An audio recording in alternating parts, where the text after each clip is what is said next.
Hi everyone, this is Culture Mapping and your hosts, Konstantin, that's obviously me, and Anastasia. Hi, in this podcast inspired by the book Culture Map, we are interviewing people from various backgrounds to learn more about their culture and their life, and their businesses. Talking about businesses, Anastasia and I were both entrepreneurs. I am a co-founder of content production company Storm, and Anastasia is a co-founder of Movingo, relocation platform. And Culture Mapping is our own way to reflect on how to live a global life in such a fragmented world. Today we're talking with Filippo Minelli. He's a contemporary artist from Italy, the UAE Golden Visa holder living in Portugal. Filippo has shared his view on regulations around art in different countries and compared the approaches of so-called West and East to cultural projects and life in general.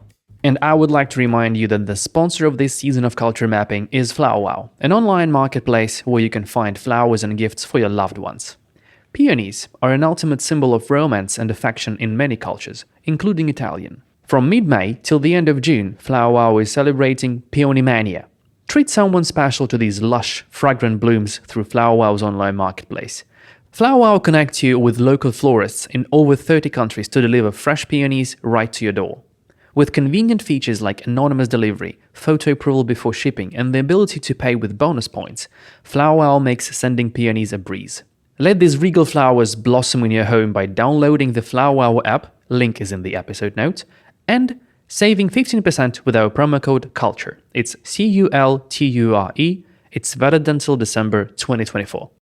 Filippo, hi. Welcome to Culture Mapping. Thank you very much. Thanks for having me. The first question that we usually ask, just to give our listeners a context, please tell them your name and what do you do, how you define yourself now professionally. Well, hi, I'm Filippo Minelli and I'm an artist. I was born and raised in Italy, but I don't live there since 13, 14 years now. And that's it. I've been living here and there in Europe, Latin America, traveling a lot, Southeast Asia, Russia, United States. So I have a quite messy geography. Why did you leave Italy in the first place, like 13 years ago? I left Italy in the first place because I'm interested in landscape, and therefore traveling around is a very good way for me to learn and to absorb different landscapes and various cultures and understand mechanics of different places. But I also left for more pragmatic reasons. I don't feel like Italy is a very welcoming place for young people. There's not so many ways to make things happen there if you don't have a very, I would say, traditional approach to things, which is totally fine. It works for other people. It didn't work for me. And I might go back at some point when I'd be 65 or 70 to enjoy food and seaside and mountains and all the beautiful things that you have there. What exactly is not for young people? What do you mean by that? I would say that when you're young, you just want to try things, and especially I grew up in a period where the world was changing very fast because of globalization and technological advancement.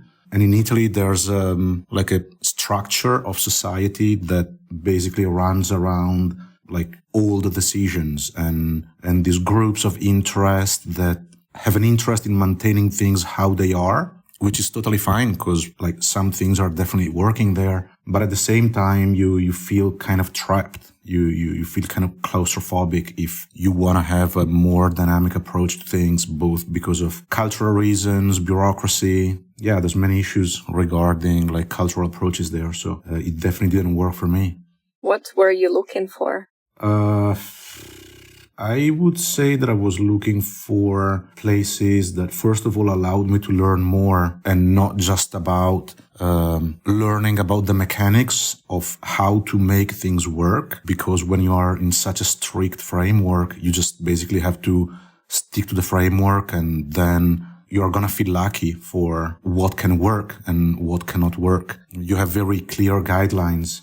But being an artist, you are not really interested in guidelines. You are more interested in possibilities and new horizons. So that's the situation there. From the outside, it seems so, a bit strange because Italy has such a great heritage of artists. So it seems like it should have the right framework for young artists as well. Just, to prove themselves, to show themselves, to find their ways. Somehow it has. I mean, it's still the very old mindset. For example, I have many Italian artist friends, more talented or less talented, that are working in Italy and that are working as artists. But most of them, for example, by following the local guidelines, can be quite successful, depending on what you consider successful. But they are mostly successful in Italy. They cannot cross the border. They can squeeze in this machine, in these mechanics, and make it work within these mechanics. But at the same time, they stay trapped there, which is still a quite nice jail to be trapped into, I would say.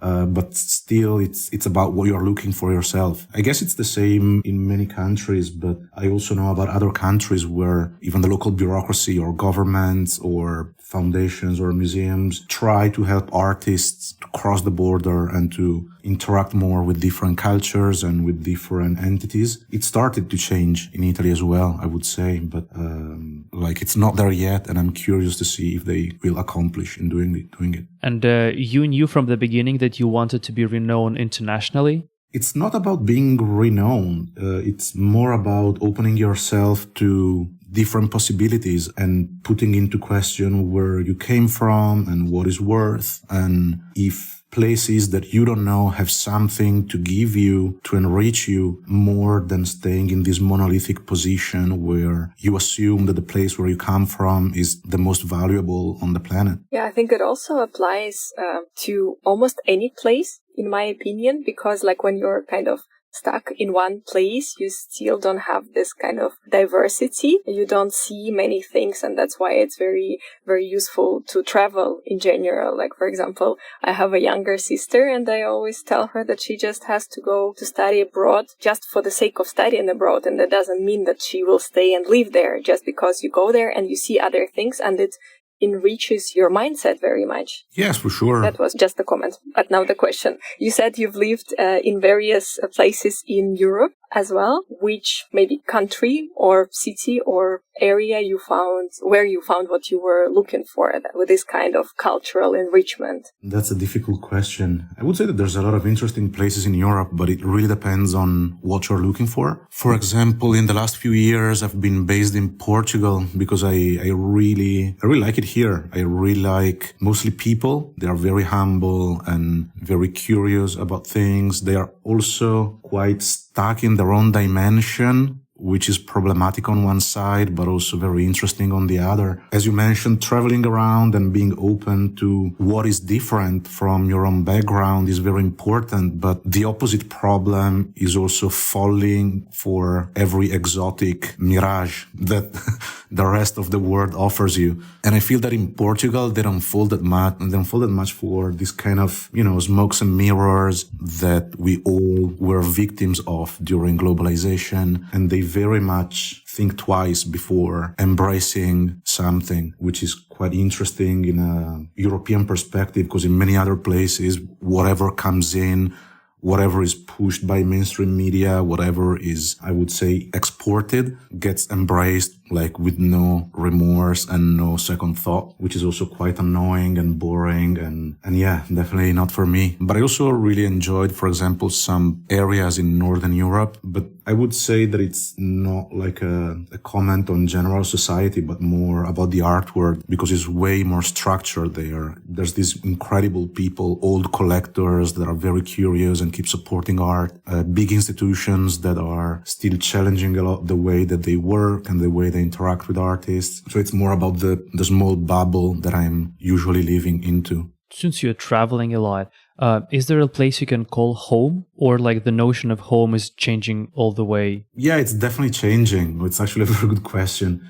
I would say that in the beginning, I also had some problems in this kind of process of losing and finding identity again. But right now, I would say there's a lot of places that I call home. Sometimes I also laugh at myself when I'm in different cities and I can drive around without using the GPS, and I'm in different continents and I know the way already. And it's one of the things that gives me a tangible example in the daily routine that I've spent a lot of time in those places, and the friends that I made around, and the ones that moved and stayed there. But yeah, sometimes going back to Italy as well still feels home. I'm very much attached to poetry and something that Rilke wrote back in the days, saying that the man only nation is his childhood. And that's very true. And for example, I found it again here in Portugal, because I grew up in northern Italy, in this lake region in between Milan and Verona. And I'm very much attached to the countryside. And here in Portugal, my studio has been here for a few years now in another beautiful countryside area. And I would say that here I found my childhood again. So I really feel home also here. I think that home is not about four walls, but it's more about like all the feelings that you can recreate around your experience. That's beautiful. I should try it also to recreate home like that. I wanted to touch a topic you've just mentioned about losing and finding identity. Can you elaborate about this a little bit? Like, were you losing your identity because of a lot of movements around, or was it like because of the nature of your artworks where you work with different cultural backgrounds and all different layers you've mentioned before? I think I don't have a clear answer for that, but for sure, traveling changes a lot your perspectives. So you start to realize the beautiful things and the problems that the place you come from have. So of course, you start to feel more attached or detached from it.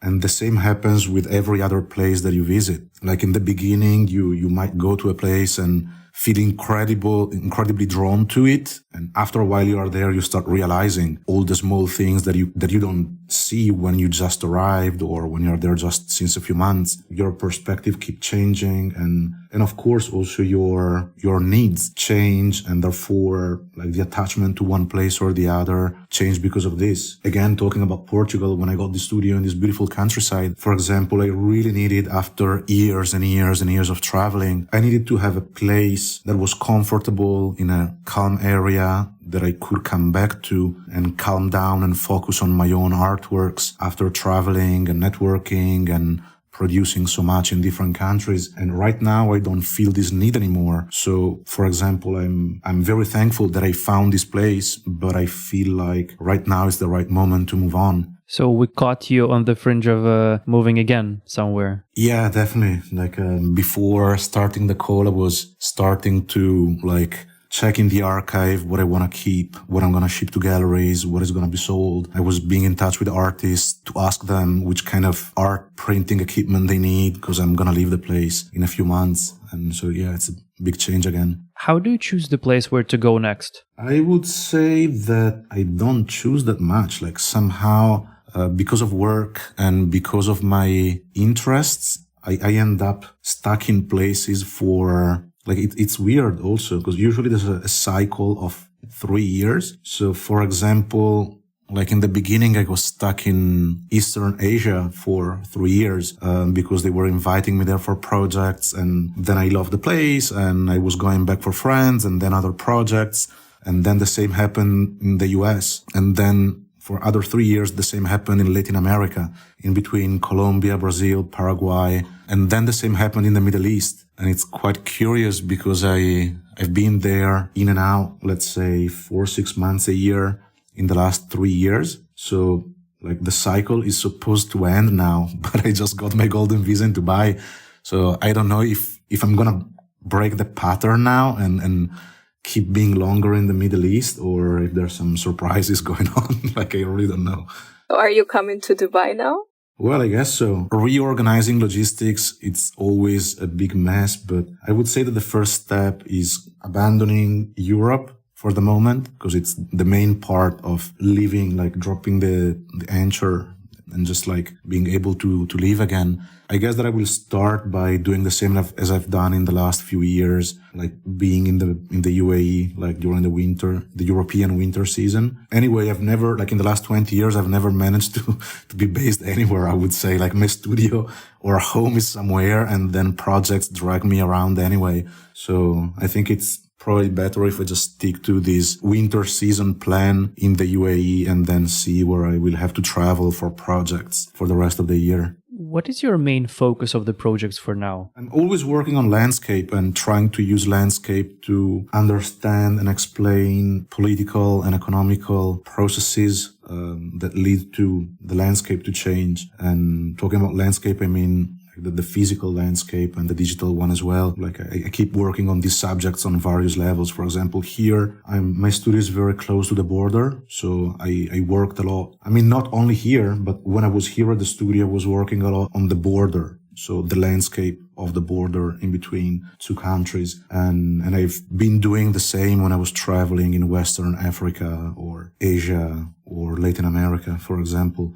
But it really depends on the moment where I am. And of course, if I receive commissions or if I'm just out in the wild doing my own thing. Do you feel that you maybe kind of got some features of Portuguese people and became a little bit Portuguese? I'm not sure. I think I'm just becoming old. Like that's, and maybe it's a Portuguese feature. I always had the feeling that even young people here, not all of them, of course, but especially the very Portuguese, like the ones born and raised in Lisbon, they have a kind of old soul. In what way? Yeah, in everything. Like they're very conservative. They are very slow in accepting news and novelties, and which is also a cool thing. I mentioned it before. I really appreciate it for that. But sometimes I really feel that it's, that kind of cliche that you also have about Italians, about people staying home with their parents until they're 45 and taking care about these very trivial things of life, rather than looking for their own opportunities. It's very much conservative in that regard. Maybe it's a Southern European thing. But is the cliche about Italians correct? Yeah, definitely. 100%. It seems like what you are now describing in Portuguese people, it seems like the same thing that you tried to escape back then in Italy, like this conservative approach to things. Yeah. Is it pretty much the same? I mean, honestly, there are some good parts of this conservative approach. I was not trying to escape that part in terms of family or social things. I really enjoy to go back home and find an incredible meal prepared. I'm not gonna lie. I would say that it was more about politics and bureaucracy and, all these groups of interest that kind of lock the economy and innovation and cultural discourse in order to maintain power. It's more about this very boring approach that power needs because power needs to stay in power. So they don't want things to change that much. And I can understand it because it also creates some sort of social safety. But I can understand when this happens in, economy or a bunch of other things. When you have the same approach into arts, I'm like, really? Are you really scared about artists when you control the economy, police, the army, universities and whatever? We are basically playing. We have no real, we cannot really change society. We can just basically say something and people are going to agree or not. But the real result, unluckily, is not there anymore. It's not the 50s or 60s or even before. Artists don't really have an impact on society anymore. So it's really boring and frustrating when you see power that also want to have a saying in these kind of fields. It's just are you really scared? Are you really that weak? Because otherwise I don't really understand the methods, Why do you keep doing that? If you are so confident that your art will not make a real change, what is your motivation behind? Because I cannot do anything else, honestly. I'm trapped in this thing and and honestly, I don't even care about change that much. It's just about being able to understand things and process them and create a restitution for them. If you really want change nowadays, you have to be in finance, for example. And of course, art is part of finance, but the tools for change are maybe not even weapons anymore. It's way bigger, different layers to really change things. And I really find it shocking when politics want to be so into the control of artists is laughable. It's really oh my God, you must really have nothing else to care about or it's a very big indication of how weak you are. That's maybe the problem with politics nowadays. They don't control anything anymore in Western society, at least. So maybe they are very weak. They really have to micromanage all these situations as well. I don't know. Have you witnessed places where the state does not really control the art, a more free approach to that? Or this approach is like universal nowadays? I would say that it's universal, like to be in places where the state doesn't control art that much. You have to be in countries where the state is not that strong. And this allows people to be more free to do whatever they want.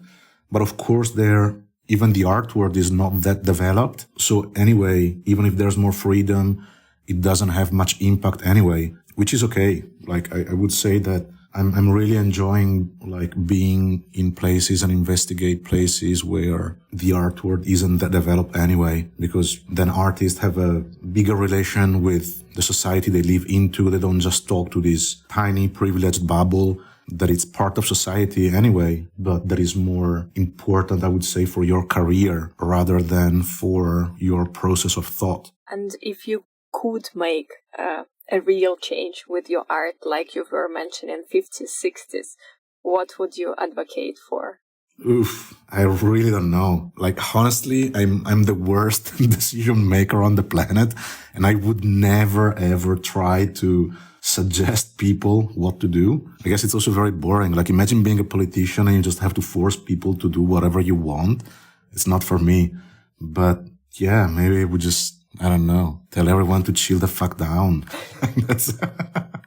Actually, I believe that the artist and the power of the art is that to highlight things that can be changed, not like, advocating for something, how it should be changed. Yeah, definitely. I totally agree. And I think it's a very dangerous line that you don't have to cross, like when you are an artist. Yeah, which is a good thing, for an artist. You don't really have to, like, okay, we should do, from now, we do it like this way. No, you're just highlighting what's like the biggest problem, and then you open the conversation like how it can be approached in a different manner, because the previous manner seems not to work. What should happen in the world so that art become more significant in terms of impact? Getting back to these 50s, 60s when art had more power over people, what should happen now?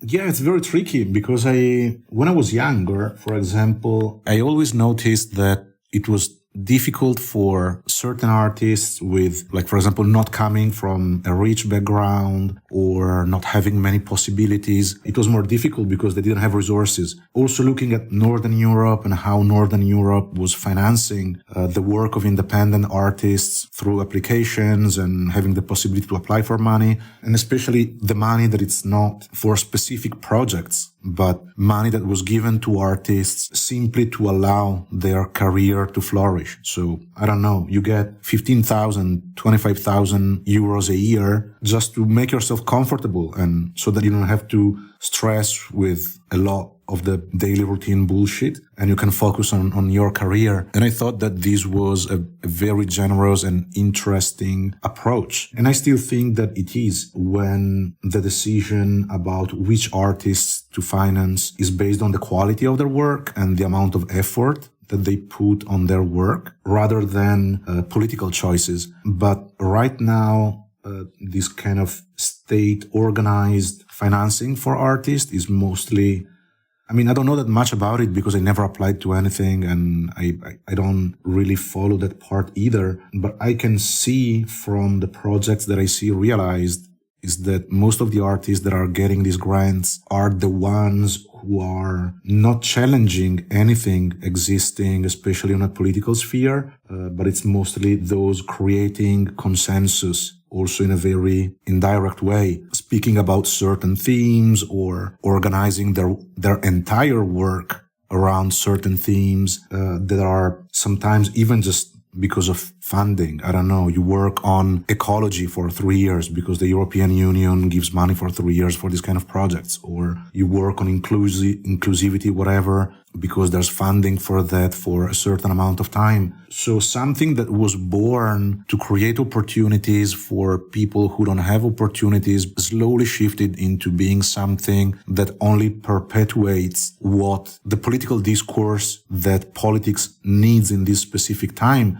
So honestly, it becomes like a very clever way for politicians to have artists work mostly on what they want them to work on, which is some sort, like, we always talk about censorship and these kind of things as if in Europe or in the West, censorship doesn't exist. But creating these kind of frameworks somehow implies a level of censorship anyway. honestly, I wouldn't know how artists can work better. Like sometimes, unluckily, finding like a rich Patreon is the best way to just do whatever you want if he or she trusts your work. Because as I mentioned, all these other mechanics that were supposed to help different conditions aren't working anyway. I think that there's no formula if people are not honest with their own intentions. And of course, like big Patreons can be not honest with their intentions. Politicians can be not honest with their intentions. Academics can be not honest with their intentions. So we go back to the chill the fuck down suggestion that I gave earlier. Just like it's art. Like we are not saving lives. We are not killing people. Like the influence that we have is not as big as probably people fear. Can I jump to the UAE topic then? Thank you. You've mentioned that you recently got the golden visa, and we do know that you've done quite some work in the UAE over the last years. So how did this journey started? Yeah, I mean, it's very funny. As like I mentioned earlier, that most of the time, like when I'm in places, not because of my decision, but because of being dragged around. The first time I've been in the UAE for quite some time was in 2021, I think, because of a friend of mine and art dealer, Adam Hardy. He invited me in the UAE to start like getting to be accustomed with the landscape there. And then he invited me for a couple of weeks to be there and see if the landscape there was triggering something into me in order to come back in the future and potentially like work on something together. And then a second COVID wave hit Europe. It was early January 2021, and it wasn't like legalized in Portugal at all. I don't know if I'm supposed to say this or not, but like I had no like rental contract or whatever. I was just here organizing myself in unofficial ways. Still, they closed the border and I couldn't come back. So they closed the border for 5 months. So I ended up being in the UAE for 6 months in total. And that's how my journey started there, like being like stuck there and like cruising around and getting to know the place. And it was beautiful actually, because it allowed me to really be open to what I was experiencing with no pre-existing ideas or, how do you say that in English? I don't know how to say that. Like when you get to a place with some ideas that are giving you a bias. So yeah, it was beautiful to just roam around freely and get to know the place in a very spontaneous way. What were your stereotypes? I mean, whatever you have on the press, like in the Western world from the UAE, like you mostly have news about all these big acquisitions and huge glittery gold bars and, like these like Botox and like these things that are actually everywhere on the planet, not just in the UAE, and that are part of the UAE, of course, as much as the rest of the world, but they are just one part of what you have over there. Like even just Dubai, not talking about all the other Emirates, is way more than just this part that gets promoted internationally or talked badly about internationally. So I was very happy to discover all the rest. What is the rest? I mean, there's so much happening there. First of all, I really enjoyed discovering the artwork there and see like how around the Emirates, there's all these different characteristics from the big museums and institutions in Abu Dhabi and the more commercial part of the artwork in Dubai, that it's also very interesting, but also the institutions there. And then the not-for-profit part in Sharjah with Sharjah Art Foundation that is doing incredible work by discovering artists or historicizing them and giving a platform to all the, I don't like the word global south, but I guess that's the mainstream description right now. To talk about all the nationalities that were not fairly represented internationally until a few years back, and Sharjah's doing like an incredible work in like recognizing also that part. And yeah, all the natural areas and all the like different nationalities living in Dubai, and the fact that you can interact with really like most of the nationalities that don't have access because of documents, because of paper and permissions and visa to Europe or the US. You find them in Dubai, and this creates an incredibly rich substrate for things to happen, not just for entrepreneurs, but also in terms of aesthetics and sounds. And I think that it's starting now. I think it's not many years that the UAE is open for freelancers. Maybe it's like 3 years or something. 4 years. So I think that this is the beginning of a period of cross-contamination of different aesthetics and cultural backgrounds, also from the, like, not just the art world, but what they call the creative industries.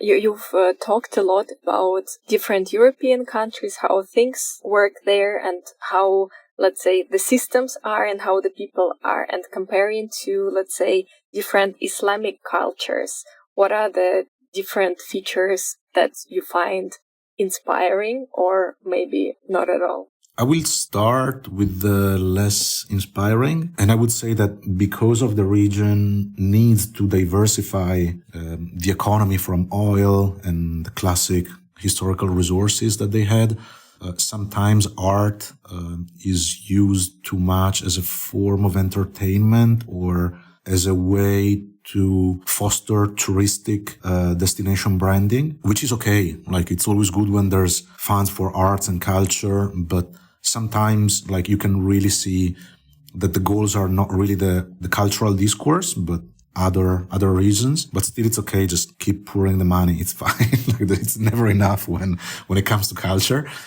And anyway, it's super small budgets compared to other stuff. But what I actually find very interesting is that because of religious aspects and features of the region, of course, there are some aspects that are more tricky to talk about, or representational methods that are not really in line with religious guidelines. How do you call them?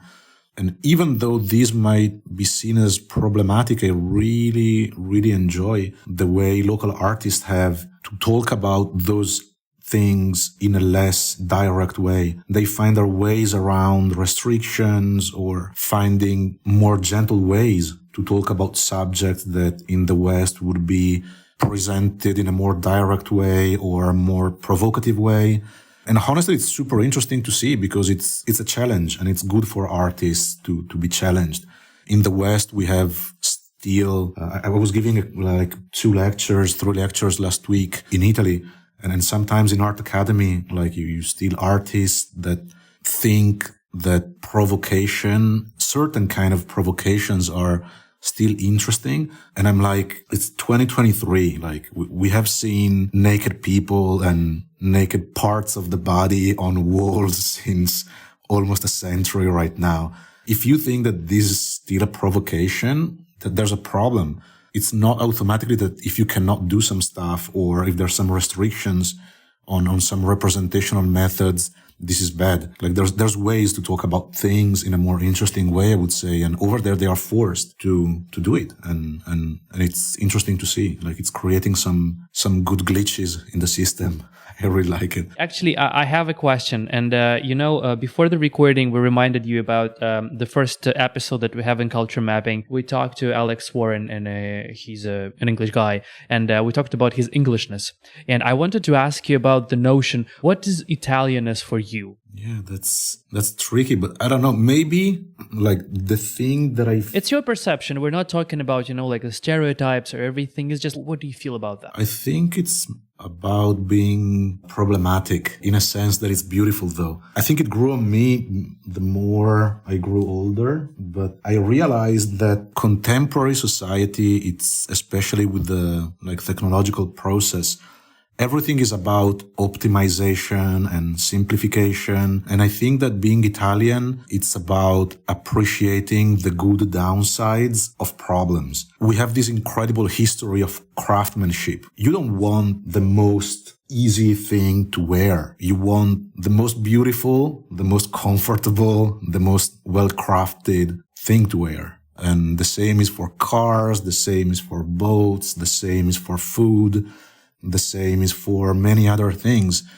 I think that, maybe Italianness is about learning to appreciate that creating yourself more problems allows you to get to a very high quality level of creating crafts, creating thought, creating art, creating possibilities somehow. At the end of the conversation, I usually ask the question, if you could name one quality of Italian people you wish every other person in the world have, what would it be?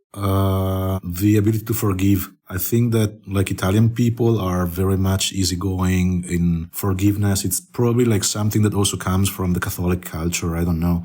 Italy gets a lot of bad press for many reasons, but I would say that the functioning of society is very different from the narration that you find often on the newspapers. Italian people somehow are very tolerant, and even if you fuck up, like there's ways to fix things. And it's something that it's not that normal in many other places, which is also a good part, because sometimes like forgiving like every time, there's a level where you cross the line between being nice and being stupid. But I think that in Italy, there's a good way of like balancing out. That's beautiful. That's amazing. Thank you, Filippo, for your time and your answers. Thank you. It was so much fun. Thanks to you. Really, it was a pleasure. And a quick reminder, this season is sponsored by FlowerWow, a marketplace where you can find the right gift for your loved ones. Download the app through the link in the description. Use the promo code CULTURE, it's CULTURE, to get a 15% discount on anything you want. This discount works until December 2024. By supporting our sponsors, you support us. Thank you so much. We will hear each other quite soon.